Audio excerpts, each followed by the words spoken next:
इसीलिए मैंने आपसे सवाल पूछा था तहसीन जी कि भूल गए हैं राहुल गांधी कि वो संवैधानिक पद पर बैठे हुए हैं। बाकी और नेताओं से, बाकी और जितने भी नेता हैं इस देश में, उनसे हम उम्मीद करें, लेकिन क्या राहुल गांधी जो नेता विपक्ष हैं, जिन्हें बार बार कांग्रेस ये कहती है कि वो देश के लिए लड़ाई लड़ रहे हैं, वो जनता के लिए लड़ाई लड़ रहे हैं, तो क्या शब्दों का चयन राहुल गांधी या मुद्दों का चयन राहुल गांधी सोच समझकर नहीं कर सकते? अगर माननीय विपक्ष के नेता ये कहते हैं कि भारत और पाकिस्तान को हाइफेनेशन नहीं होना चाहिए, और जो राष्ट्रपति ट्रंप कह रहे हैं वो झूठ है, उसको हमें क्लैरिफाई करना चाहिए, ना केवल statement through ministry, statement through माननीय प्रधानमंत्री। और अगर माननीय ट्रंप ने वो स्टेटमेंट एफिडेविट में उनके कोर्ट में दिया है, पार्लियामेंट में आप स्टेटमेंट दीजिए हमें प्रधानमंत्री पे भरोसा है, तो वो देशद्रोह कैसे हुआ? हम तो भारत के साथ खड़े। ठीक है, जफर इस्लाम साहब, इस सवाल का जवाब आप दीजिए। नेता विपक्ष जब भी कोई सवाल सरकार से पूछते हैं तो आप उनकी सद्बुद्धि की कामना क्यों करने लगते हैं? आपको ऐसा क्यों लगता है कि इस देश के नेता विपक्ष को सद्बुद्धि की जरूरत है?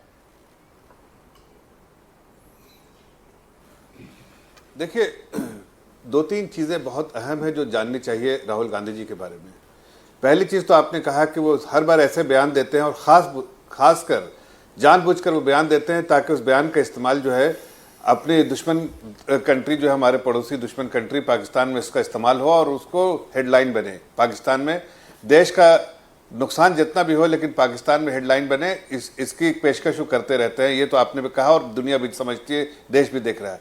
लेकिन जब वो ऐसे संस्थाओं के बारे में बात उठाते हैं और इस तरह की बातें करते हैं तो मुझे आश्चर्य होता है कि क्या उन्होंने वेबसाइट, पहले भी एलिगेशन उठाया था, तो क्या उन्होंने जो रिस्पांस आया सीआई का, तो वेबसाइट पढ़ा नहीं क्या? वेबसाइट पे भी है और वो उन्हें देख भी लेना चाहिए था, उसके बारे में सारी जानकारी इकट्ठा कर लेनी चाहिए थी before making any negative comments, और इस तरह के कमेंट जिससे लगता है कि ये डिसरप्टिव माइंडसेट के हैं और कहीं ना कहीं इनको स्मूथ चीज़ें, जो अच्छे से देश आगे बढ़ रहा है, उनको अच्छा नहीं लग रहा है। देश जो है, पूरी दुनिया इस बात को तस्लीम करती है कि देश जो है आगे बढ़ रहा है, तेजी से आगे बढ़ रहा है, और देश में जो जिस तरह के विकास हो रहे हैं, ये जो विनाश की राजनीति या वंशवाद की राजनीति करते हैं, हम विकास की राजनीति करते हैं, तो विकास के रास्ते हमारे देश आगे बढ़ रहा है। इस्लाम साहब, मैं फिर दोहरा देती हूँ, देश के नेता विपक्ष राहुल गांधी जब कोई भी मुद्दा उठाते हैं या कोई भी सवाल पूछते हैं तो आपको क्यों लगने लगता है कि उनको सदबुद्धि की जरूरत है? क्या सूट करता है आपको कि डिफेम करिए राहुल गांधी को और अपनी सियासत को चमकाइए?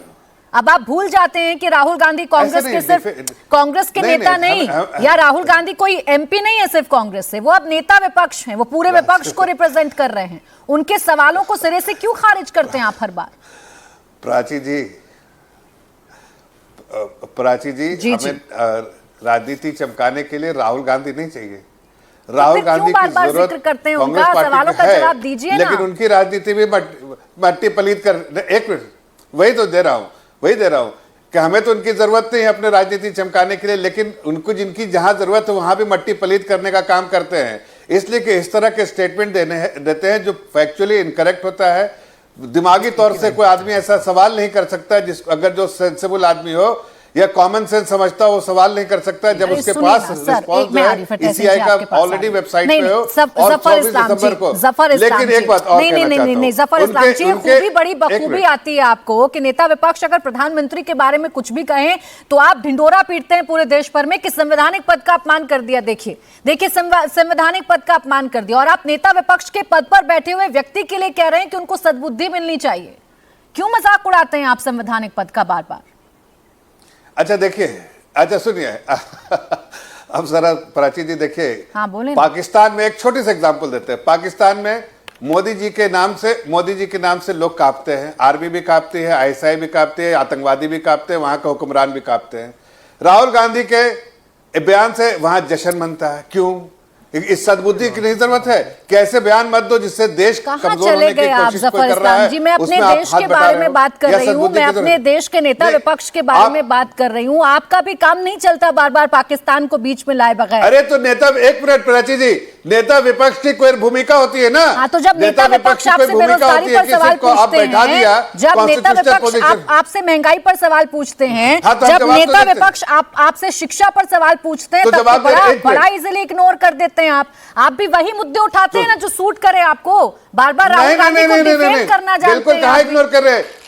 एक मिनट बोलिए। नहीं, हमने कब मना किया? गरीबी रेखा से 25 करोड़ लोग बाहर आए, उसके बारे में चर्चा हम नहीं करते हैं। ये हमने जो शिक्षा में इतने सारे न्यू यूनिवर्सिटीज खोले, न्यू कॉलेजेस खोले, न्यू जो मेडिकल की सीट बढ़ी, तो उसके बारे में नहीं करते। मेडिकल साइंस में हमने जितने सारे तेजी से